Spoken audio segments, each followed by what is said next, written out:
আপনি যত বড় শিল্পপতি হন, যত বড় আইনজীবী হন, যত বড় লয়ার হন, যত বড় হন কোন ব্যক্তি, আসমান এবং জমিনের মধ্যবর্তী খানে লটকে থাকে। যতক্ষণ না রাসূলুল্লাহ সাল্লাল্লাহু আলাইহি ওয়াসাল্লামের শানে দুরূদ না পড়া হয়।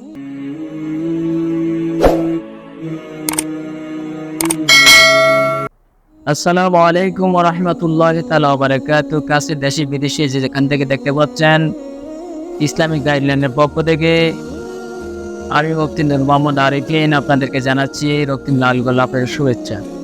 قال الله سبحانه وتعالى في كلامه المجيد وفرقانه الحميد وإذا سألك عبادي أني فإني قريب صدق الله العظيم وصدق رسوله النبي الكريم।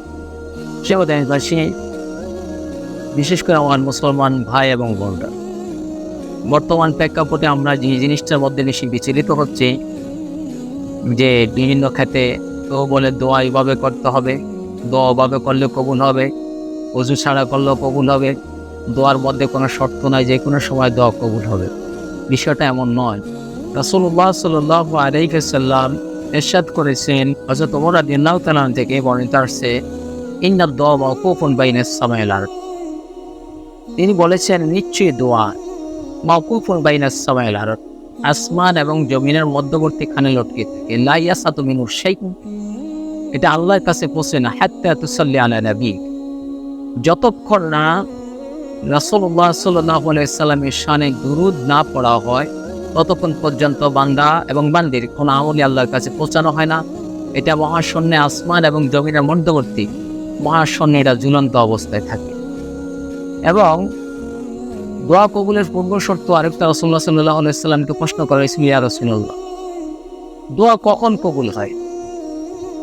নবীজি বলেছেন, আইয়ের দোয়া আসমাই আল্লাহ, যে আল্লাহ কখন দোয়া কবুল করে, দোয়া কখন কবুল হয়। নবীজি বলছেন, দবুরুস সালাতিল মাকতুবা, যখন নামাজ, ফরজ নামাজ আদায় করা হয়, ফরজ নামাজের পরে যখন কোনো বান্দা বান্দি আল্লাহর কাছে ওয়াইজা সালাকা ইবাদি, আল্লাহ সুবহানাহু ওয়া তাআলা বলছেন, যখন বান্দা আমার কাছে চায়, কোনো প্রার্থনা করে, অ্যাপ্লিকেশন করে, আমি তার খুব কাছে থেকে তার মনের কাকুতি মিনতি, যেটা আমি মুকাল্লিবাল কুলুব বিজাতিস সুদূর মুসাররিফাল কুলুব কাজিল হাজাত, আমি সামিউল বাসির, বান্দা এবং বান্দি কোনো কিছু সংকল্প করার আগে, কল্পনা করার আগে, জপার আগে আমি কথা বুঝতে পারি যে সে কি চায়।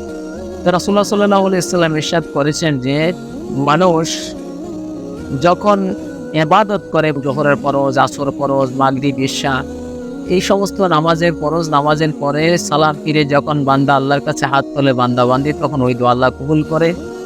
এবং শেষ রজনীতে, গভীর রজনীতে উঠে যখন আল্লাহর কাছে বান্দা কান্দাকাটি করে, বান্দা এবং বান্দি, ওই দোয়া আল্লাহ কবুল করে। তবে আমরা যেটুক জানি, কোরআন হাদিস ভিত্তিক হলো, দোয়া কবুলের পূর্ব শর্ত হলো আকা মাওলাতা যাদের মদিনা রাসূলুল্লাহ সাল্লাল্লাহু আলাইহি ওয়াসাল্লামের শানে দুরূদ করতে হবে। তার সামান্য একটা লজিক আমি আপনাদেরকে বলি একটু। আমরা যখন কোনো দিকে চিঠি প্রেরণ করি, ডাক টিকিট লাগে, ডাক টিকিট ছাড়া কোনো চিঠি এলাও হয় না। আপনি যত বড় শিল্পপতি হন, যত বড় আইনজীবী হন, যত বড় লয়ার হন, যত বড় পাওয়ারফুল ব্যক্তি হন, যদি কোনো চিঠি আপনি প্রেরণ করতে চান, ওটার মধ্যে চিঠি যত বড়ই হোক না কেন, ইনক্লাব যত বড়ই হোক না কেন, ওখানে ডাক টিকিটটা থাকে খুব ছোট।